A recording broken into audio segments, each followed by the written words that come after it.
जय श्री श्रीमन्नारायण। कल के प्रसंग में हम लोगों ने जाना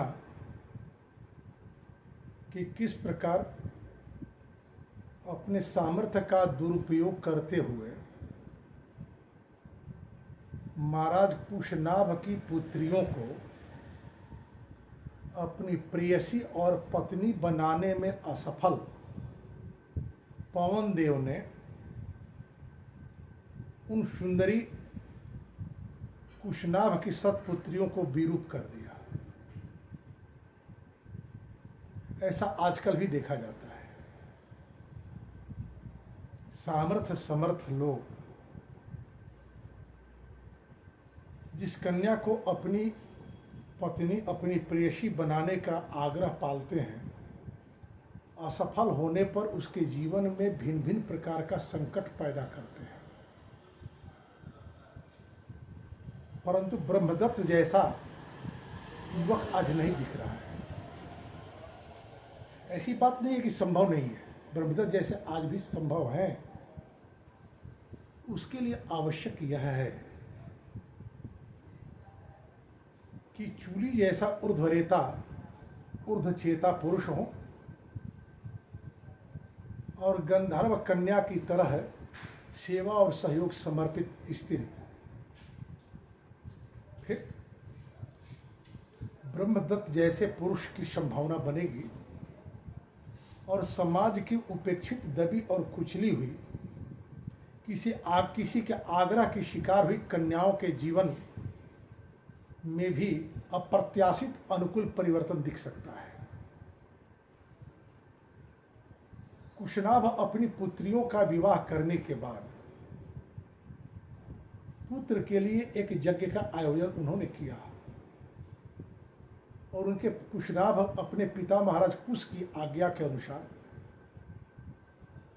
गाधी नामक एक पुत्र को जन्म दिया और एक सत्यवती नामक पुत्री को, जो कालांतर में विश्वामित्र के नाम से ख्यात हुए। और वे ही आज अपने मुंह से स्वयं अपने वंश परंपरा आदि की कथा श्री राम को बतला रहे हैं।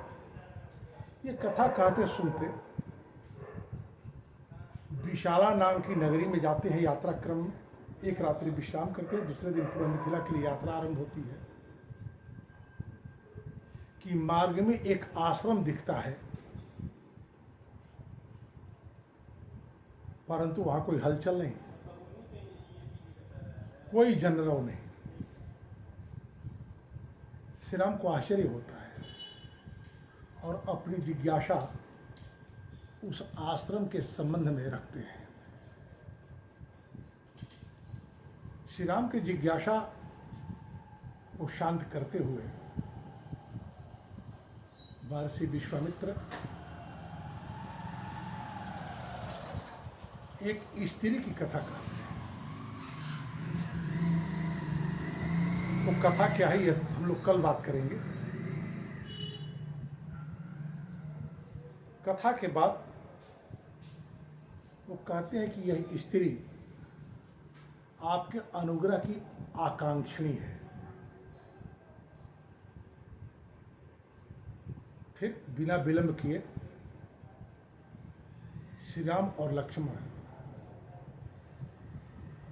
उस आश्रम में जाते हैं।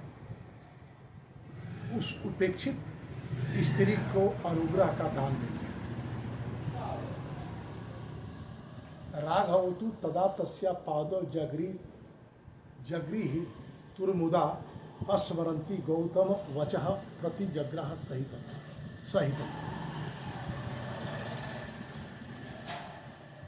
उस आश्रम में जाते हैं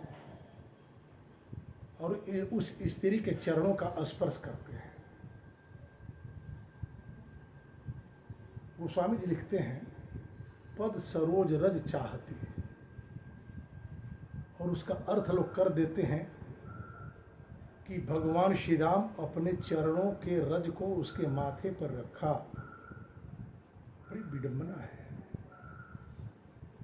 जिस लुप्त होते सनातन धर्म की मर्यादा की स्थापना के लिए भगवान श्री राम आए हैं, वे ही श्री राम मर्यादा पुरुषोत्तम के रूप में अवतार लेकर कभी भी किसी अन्य स्त्री के माथे पर अपना चरण रज नहीं दे सकते।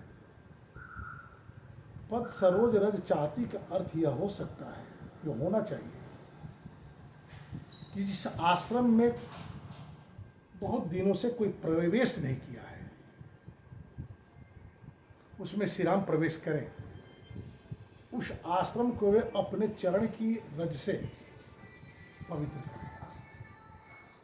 फिर गोस्वामी तुलसीदास जी द्वारा यह कहे जाना पद सरोज रज चाहती की सुंदर व्याख्या हो सकती है। जब चरण स्पर्श करते हैं कि वह उपेक्षित स्त्री की चेतना लौटती है। अस्मरंती गौतम वचः, और अपने पति गौतम के वाक्यों का स्मरण करती है। प्रतिजग्राह साहितो, और वे दोनों का आतिथ्य करती है। वह वचन क्या है, किस वचन का स्मरण करती है, क्या कहे महर्षि गौतम? आदृश्या सर्वभूतानां आश्रमेस्मिन् वसिष्यसि, संपूर्ण प्राणियों से अदृश्य होकर इस आश्रम में तुम रहोगी।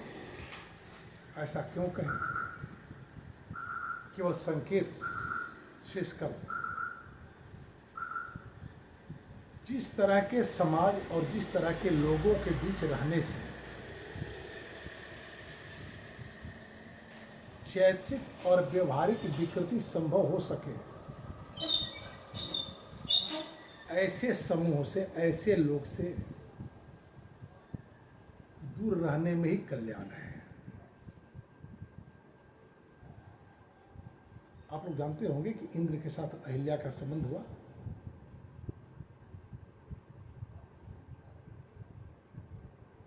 इसलिए महर्षि गौतम कहते हैं अस्मरन् अदृश्य सर्वभूतानां आश्रमेस्मिन् वसिष्यसि, उन तत्वों से, वैसे लोगों से आप दूर रहती हुई अकेले इस आश्रम में रहोगी, किसी से मिलोगी नहीं।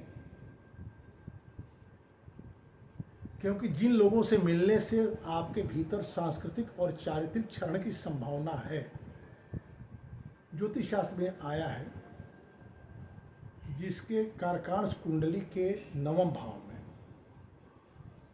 बुध होते हैं,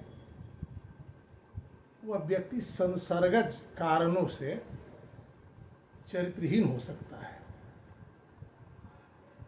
इसका अर्थ यह नहीं होना चाहिए कि संसर्ग के कारण वह चरित्रहीन होगा ही होगा। इसका अर्थ यह होना चाहिए कि उस व्यक्ति को इन परिणामों की संभावना देखते हुए मित्रता आदि से बचना चाहिए।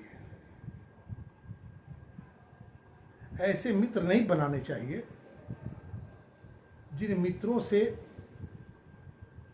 संबंध होने पर चारित्रिक क्षरण की आशंका प्रबल हो जाए।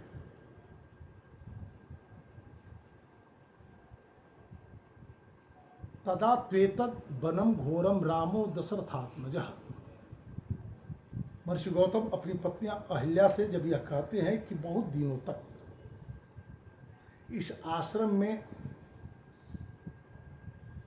वैसे लोगों से ही नहीं बल्कि सारे लोगों से अदृश्य रहती हुई आपको रहना होगा। कब तक?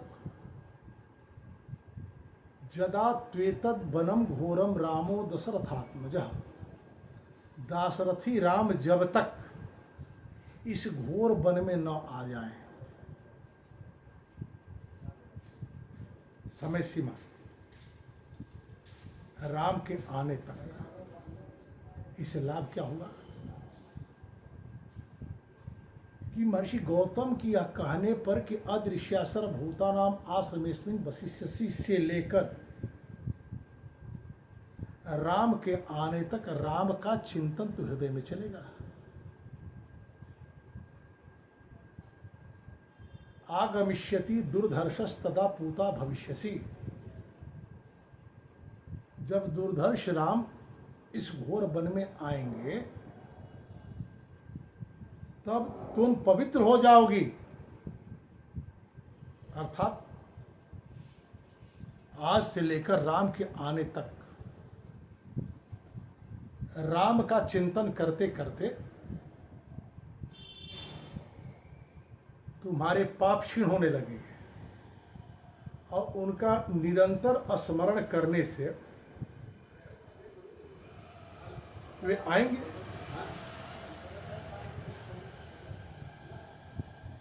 तस्यातिथ्येन दुर्वृत्ते लोभ मोह विवर्जिता मत संकाशम मुदा जुक्ता स्वम वपुर्धारयिष्यसि। तुम पवित्र हो जाओगी और उनका आतिथ्य